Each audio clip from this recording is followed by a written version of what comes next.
They rejected you because they needed you broken. Not because you weren't enough, because you were too much truth, too much authenticity, too much light for someone who thrives in emotional darkness. If this sounds like I'm reading your mind, hit that subscribe button and tell me in the comments what rejection taught you about yourself. I read every single comment, and your story might be exactly what someone else desperately needs to hear today. Listen to me carefully. Rejection in a toxic relationship isn't random. It's strategic. It's the opening move in a psychological chess game where your self-worth becomes the prize they're hunting. John Bowlby, the pioneer of attachment theory, discovered something revolutionary. The people who hurt us most are often the ones who understand our deepest needs for connection. They study your attachment style like a blueprint, then weaponize it against you. They see your fear of abandonment and they feed it. They see your need for security and they destroy it. They see your capacity for love and they twist it into a weapon against yourself. You thought that rejection meant you failed. But here's the truth nobody tells you. Rejection was their way of training you to accept less. Every time they pulled away, every time they went silent, every time they made you feel like you had to earn basic respect, they were programming you to believe that love comes with conditions, harsh conditions, impossible conditions, conditions that change the moment you think you've met them. And you learned the lesson too well. You learned that if someone shows you attention after rejecting you, that attention feels like oxygen. You learned that intermittent reinforcement, the hot and cold, the push and pull, creates an addiction stronger than any drug. You learned that the person who can hurt you most also holds the power to heal you. You learned that rejection followed by small moments of acceptance creates a biochemical dependency that rewires your brain to crave exactly the kind of love that destroys you. But that healing? It was always an illusion. The narcissist, the emotional manipulator, the person who cannot love authentically, they don't reject you because you're not worthy. They reject you because deep down, they know you are. And your worth threatens their control. Your strength threatens their power. Your ability to love threatens their emptiness. They need you small. They need you grateful.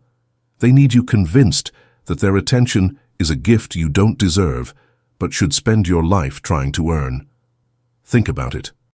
When someone secure and emotionally healthy doesn't want to be with you, they tell you clearly and kindly. They don't play games. They don't leave you guessing. They don't make you feel like you're auditioning for a role in your own relationship. They don't punish you for having needs. They don't disappear when you express emotions. They don't make you feel crazy for wanting basic consistency. But the toxic person, they make rejection feel like a privilege you haven't earned yet. They train you to believe that their attention is rare, valuable, something you must prove yourself worthy of receiving.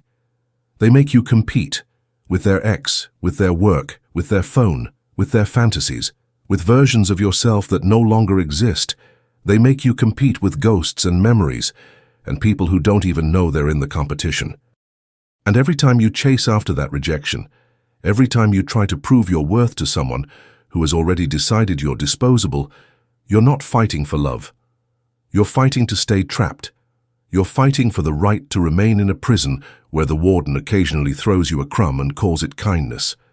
Here's what Bowlby understood that most people miss. Our attachment system is designed to keep us connected to our caregivers, even when those caregivers are harmful. As children, we couldn't leave. We had to adapt. We had to make dysfunctional relationships work because our survival depended on it. We learned to read micro-expressions. We learned to predict moods. We learned to make ourselves smaller to avoid triggering their rage or their abandonment. But you're not a child anymore. The person who rejects you, then love bombs you, then rejects you again. They're not confused about their feelings. They're not working through their issues. They're not afraid of getting hurt. They know exactly what they're doing. They're creating a trauma bond. They're programming you to associate love with pain, connection with anxiety, intimacy with fear. Every rejection followed by a small crumb of affection creates a neurochemical addiction in your brain. Your dopamine system gets hijacked. You start craving their approval like your life depends on it. Your nervous system becomes addicted to the cycle of stress and relief, abandonment and rescue, rejection and acceptance. And maybe, in some twisted way, you believe it does depend on it. But let me tell you something that might save your life. Their rejection of you says nothing about your worth and everything about their capacity to love. Someone who truly loves you doesn't use rejection as a tool. They don't make you feel like you're too much and not enough at the same time. They don't disappear when you need them most, then return expecting gratitude. They don't punish you for being human. They don't make you apologize for having emotions. They don't make you feel guilty for wanting more than scraps. Someone who loves you doesn't train you to accept abandonment. The rejection you experienced wasn't about you not being good enough. It was about them needing you to believe you weren't good enough, so you'd stay small, stay grateful, stay available for whatever scraps of attention they felt like offering. It was about control. It was about power. It was about keeping you dependent on their validation, while giving you just enough hope to prevent you from leaving. You were rejected because they needed you dependent. You were rejected because they needed you to believe that their love was the only love you deserved. You were rejected because they knew that a person who knows their worth doesn't beg for basic respect. They knew that someone who understands their value doesn't chase after people who run away from them. And here's the part that's going to hurt before it heals you. You allowed it because somewhere inside you believed they were right. Somewhere inside you believed that love was supposed to be hard. That if it didn't hurt, it wasn't real. That if someone chose you easily, consistently, without games, there must be something wrong with them. You believed that drama meant passion. You believed that anxiety meant caring. You believed that if you weren't fighting for someone's attention, you weren't really trying. You confused intensity with intimacy. You confused chaos with chemistry. You confused someone's inability to love with your inability to be loved. You thought their emotional unavailability was a challenge you needed to overcome, rather than information you needed to accept. But you can't heal a wound that you won't acknowledge exists. The rejection broke something in you, but it also revealed something about you. It revealed your capacity to love someone even when they couldn't love you back. It revealed your loyalty, your hope, your willingness to fight for connection. It revealed your ability to see potential in people even when they couldn't see it in themselves. Those aren't weaknesses. Those are superpowers in the right relationship. The problem was never that you loved too much.